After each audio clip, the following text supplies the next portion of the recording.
Durante décadas, lo vimos como el épico final de una trilogía. Pero lo que el mundo no sabía era que detrás de las cámaras del Retorno del Jedi se escondían decisiones arriesgadas, tensiones detrás del telón y secretos que casi destruye la galaxia cinematográfica que George Lucas había construido. Es un viaje a los rincones ocultos del set, un recorrido por las decisiones que pudieron arruinarlo todo o convertirlo en leyenda.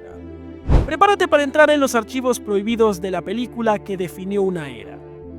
En 1983, El Retorno del Jedi cerraba una de las trilogías más influyentes de la historia del cine. Pero no fue hasta hace 2 décadas después que el verdadero rostro detrás de esa producción se reveló al mundo. O al menos, eso creíamos.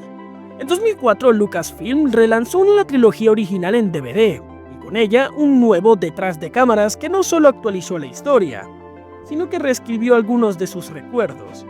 Con la llegada del DVD, George Lucas presentó una nueva narrativa. La restauración incluyó entrevistas inéditas, una edición más limpia y, sobre todo, un enfoque que conectaba la trilogía clásica con las precuelas. La edición del 2004 fue la primera en incluir los archivos secretos del Imperio, un guiño directo a la amenaza fantasma y el ataque de los clones. Uno de los cambios más controvertidos del relanzamiento de 2004 ni siquiera ocurrió en los créditos ni en los efectos especiales. Fue un rostro. En la escena final del Retorno del Jedi, cuando Luke ve a los espíritus de Obi-Wan, Yoda y Anakin, el actor original, Sebastian Shaw, solía aparecer como el espíritu redimido de Darth Vader. Pero en la edición del 2004 su rostro fue reemplazado digitalmente por Hayden Christensen, el actor que interpretó a Anakin en el episodio 2 y 3. Para Lucas, el cambio tenía sentido. Según él, el espíritu de Anakin debía reflejar el momento en que murió como Jedi, antes de convertirse en Vader. Pero para muchos fans, fue una forma de borrar la historia, a un actor que ya había dado vida a ese momento icónico. George Lucas ya no quería dirigir, estaba exhausto. Pero entregar el destino de la galaxia a otro era una jugada peligrosa, exclamó Richard Marquand en los audios de archivos, y confesó lo siguiente: yo no sabía en lo que me metía. Dirigir el final de Star Wars no era solo una película, era un campo de batalla.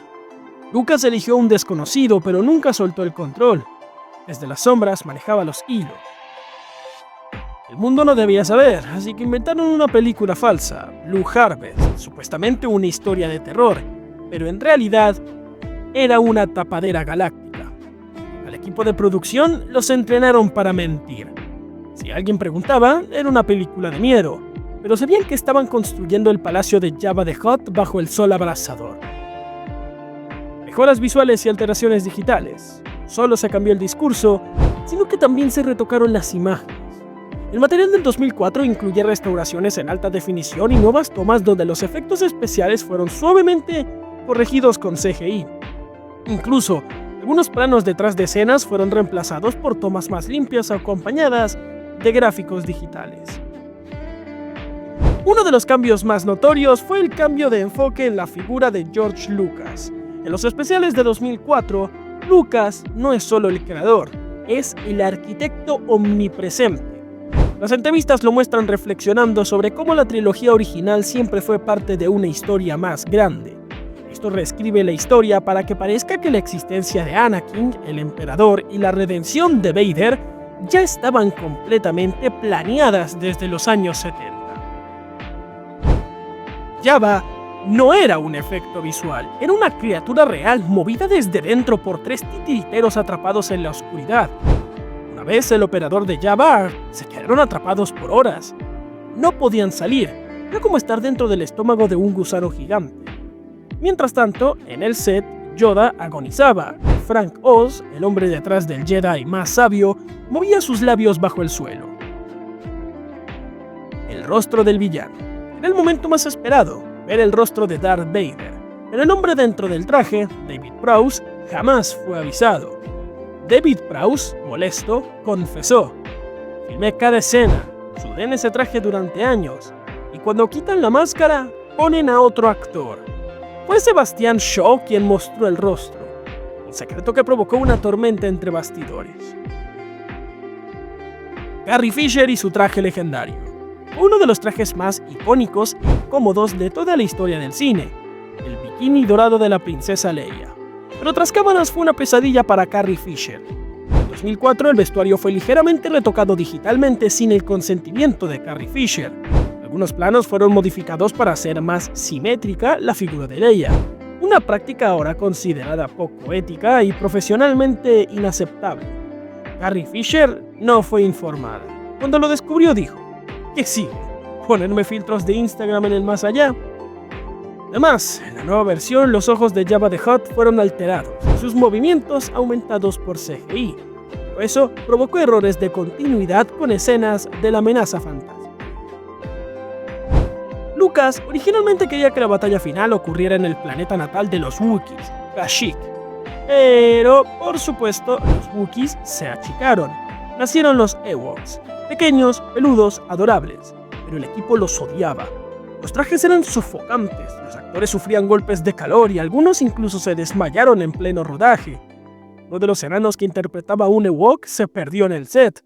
No, literalmente, entre árboles reales, cables y plataformas, el caos era constante.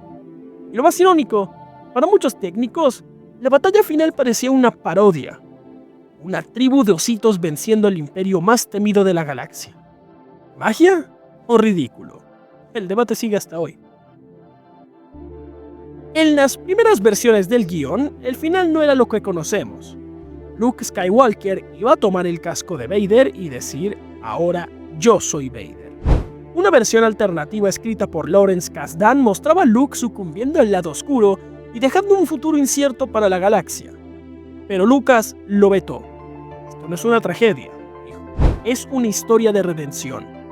Aún así, el espectro de ese final oscuro sigue rondando a los fans más acérrimos. No solo cambiaron rostros, también voces. Boba Fett, el cazarrecompensas más misterioso de la galaxia, tenía una voz fría, casi robótica. En 2004 esa voz fue reemplazada por la de Temuera Morrison, el actor que interpretó a Jango Fett en las precuelas. La intención era unificar el canon, porque Boba es un clon de Jango, pero para los fans originales se perdió el tono amenazante y enigmático del personaje. En el Palacio de Jabba, la versión original tenía un número musical extraño pero icónico, Lapti-Nek, una mezcla funky alienígena. En 2004 fue eliminada y reemplazada por una nueva canción CGI llamada Jedi Rocks. Además, se añadieron nuevos personajes digitales al escenario, incluyendo un alienígena que grita directamente a la cámara. Un momento que muchos consideran uno de los cambios más innecesarios. El final también fue alterado. Antes, la celebración por la caída del Imperio era simple: fuegos artificiales y tambores Ewok. En 2004, Lucas expandió la galaxia, añadió escenas nuevas de Coruscant, Tatooine y Naboo. Incluso se escucha la voz de un Gungan celebrando Wesa Free. La música también fue reemplazada por una nueva composición de John Williams, más épica, pero menos tribal, menos íntima. Para muchos, el corazón Ewok se perdió. Lucasfilm eliminó de la edición final una escena de Luke Skywalker construyendo su sable láser, pero en 2004 casi se reincorpora. ¿Por qué no lo hicieron? Bueno, según un antiguo editor, mostraba a Luke en silencio, completamente oscuro y sin emociones. Una imagen muy cercana a un Sith. Y Lucas temía que, en la era post-9/11, la ambigüedad moral fuera malinterpretada por el público joven. Esa escena aún permanece en un archivo sin publicar, y algunos insiders creen que será liberada en el futuro solo cuando Disney lo considere seguro. El lanzamiento del 2004 fue parte de un plan mayor. Lucas quería que las ediciones especiales fueran la única versión oficial. Intentó evitar reediciones del corte original, y por años, la trilogía original de 1983 estuvo prácticamente enterrada. El relanzamiento del 2004 no fue solo una edición, fue una reescritura ideológica, un reflejo del perfeccionismo de Lucas y de su obsesión por tener la última palabra en su historia. Por último, pero no menos importante, hay otro final guardado en la bóveda. En los archivos secretos de Lucasfilm existe una versión del final jamás mostrada al público. Tomas más oscuras, música distinta y un montaje que mostraba mundos lejanos sufriendo la caída del Imperio. ¿Fue censurado o fue solo una visión alternativa de lo que pudo ser?